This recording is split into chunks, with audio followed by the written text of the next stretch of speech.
আলহীক ভাত পানী বনাই খুৱাব লাগে বুলিয়ে পাকঘৰটো চাফা কৰি লৈছোঁ। আনহাতে আপোনালোক সকলোকে স্বাগতম জনাইছোঁ আমাৰ ভিডিঅ'টিলে। আজি আমাৰ ঘৰলৈ আলহী আহিব, সেই হেতুকে আগতীয়াকৈ বজাৰ সমাৰো কৰি ল'লোঁ। ওচৰত দোকান বজাৰ নাই, কিবা এটা ভালকৈ খুৱাম বুলি ক'বলৈ আলহীক বহু দূৰলৈ যাব লাগে। সেইকাৰণে আগতীয়াকৈ দূৰৰ দোকানৰ পৰা গোটেই বয় বস্তুবোৰ আনি থৈছোঁ।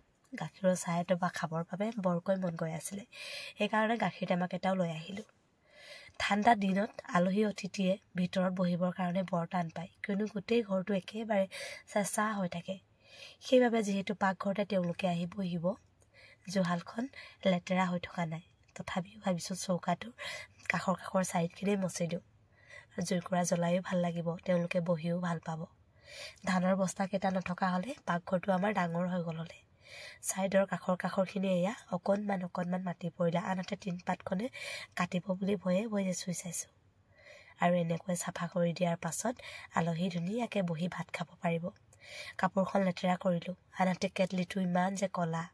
বাৰু লেতেৰা নহয়, কিয়নো জুইশালত এনি টাইম জুই ধোঁৱাৰ ওপৰত উঠি থকা হয় বাবে ক'লা হৈ আছিলে। তাকো বগা কৰি মেগীৰ পলিথিন এটা দিয়ে জুইকুৰা জ্বলাই ল'লোঁ।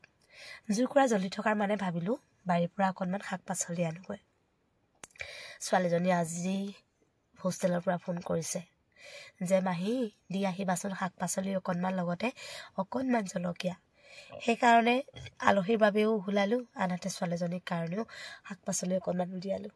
ভাগিন ভতিজাবোৰে মাহী পেহীয়েকৰ কাৰণে বৰকৈ আশা কৰি থাকে আৰু জানিছে যে বাৰীত শাক পাচলি আছে, মাজুৱে দি আহিব।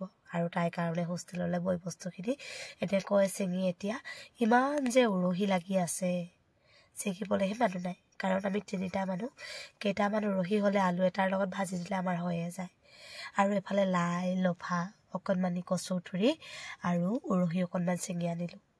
লাইখিনি নাখাওঁ যিহেতু গাটো একেবাৰে অসুস্থ, আনহাতে ভাবিছোঁ আজি লফা শাকৰ জোল খাওঁ। অলপ দিনৰ আগতেই ঔটেঙা কেইটামান দি আহিছিলে আমাৰ মৰমৰ মিতালী বাই, কিন্তু ঔটেঙাকেইটা খোৱাই নাছিলোঁ। আজি আৰু দুপৰীয়া সময়ছোৱাতে ঔটেঙা লফা শাকৰ জুতি ল'ম। জুইকুৰা জ্বলাই থৈ গ'লোঁ যদিও কিন্তু ভালদৰে জ্বলি নাথাকিলে আকৌ জ্বলাই মেলি কেৰাহীটো পাতি দিছোঁ জুইৰ ওপৰত। আৰু এতিয়া নতুন আলু 3টা আনিছোঁ, আনহাতে ঔটেঙা লফা শাক আৰু নতুন আলুৰ জোলটোপা খাওঁ। ঔটেঙা লফা শাকৰ লগত অকণমান মাছ হ'লে খাই ভাল লাগে। দোকানত একেবাৰে সৰু সৰু মাছ কেইটামান দেখা পালোঁ। অকণমান ডাঙৰ মাছ যদি দেখা পোৱা হ'লে লৈ আহিলোঁ হয়। আলহী আহি পাব, অন্যান্য কিবা কিবি শাক পাচলি বনাই দিম, আনহাতে তেওঁলোকে বোলে নিৰামিষ ভোজী, সেইকাৰণে এনেকৈ আজি তেওঁলোকক বইল বনাই খুৱাম। যিমানেই তেল নাখাওঁ কিয় বইলটোপা খাই সঁচাকৈ মোৰ যে বহুত বেছি ভাল লাগে। পানীখিনি গৰম হোৱাই নাই, যিহেতু এইবিলাক নতুন আলু। এটা আলু ইমান দেখিছে নহয় ইমান বেয়া ওলালে, কাৰণ এইবিলাক আলুত বেছিকৈ খাৰ দিয়া হয়।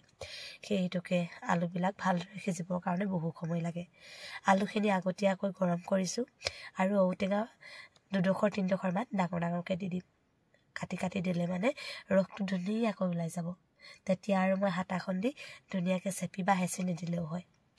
জুইত ঔটেঙা আৰু আলু সিজা মানে লফা শাকখিনি ধুনীয়াকৈ কাটি ল'ম। আপোনালোকে বাৰু খালেনে ঔটেঙা লফা শাকৰ জোল? এতিয়াই খাই নল'লে আৰু বতৰ ডাৱৰীয়া কৰিলে খাবলৈ মন নাযাব, কিয়নো ঠাণ্ডা দিনকেইটাত লফা শাক খাবলৈ ভাল যদিও বেমাৰী মানুহবিলাকৰ কাৰণে অকণমান বেয়া বুলি কয় বহুতে। লফাখিনি সৰুকৈ ধুনীয়াকৈ কাটিলোঁ। তাৰ পাছত অন্যান্য কাম বনবোৰ আছেই। আজি 3 দিন ধৰি আমাৰ ঘৰত সঁচা কথা ক'ব গ'লে নিমখ নাইকিয়া হৈছিলে। প্ৰথম দিনা খুৰীহঁতৰ ঘৰৰ পৰা আনিলোঁ, যোৱাকালি হাঁহৰ মাংস বনাব ল'লোঁ। নিমখৰ কথা সঁচাকৈ অকণমান মানে মনতে নপৰিলে। আজি কিন্তু দোকানলৈ যাওঁতে আগতীয়াকৈ 2 পেকেট নিমখ কিনি আনিলোঁ। আৰু এইফালে চেনি, আনহাতে কলগেট এটা আৰু পিঁয়াজ অকণমান। অলপ দিনৰ আগতে 65 দি 1 কেজি পিঁয়াজ খাই আছিলোঁ, আজি কিন্তু 40 টকা হ'ল। 3টামান পিঁয়াজ আছিলে, সেইকাৰণে আকৌ 1 কেজি পিঁয়াজ আনিলোঁ।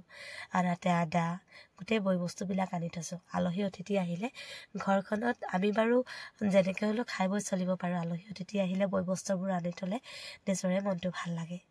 আৰু কাচিকেইখনো গত লগাই থ'লোঁ, যিহেতু অহা বছৰকৈ আকৌ কাচি লাগিবই। গোটেই বয় বস্তুবিলাক এই ৰেকটোতে থ'লোঁ। আৰু এতিয়া অনুৰাগ আহি পাবৰ বাবেও বেছি সময় নাই, হয়তো আলহীৰ আগতে অনুৰাগেই আহি পাব। সেইকাৰণে শাক পাচলিখিনি খৰধৰকৈ বনালোঁ। আৰু আমাৰ কাৰণে গোটেইখিনিয়ে বাৰু নিৰামিষ ভোজী নহয়, কিছু লোকে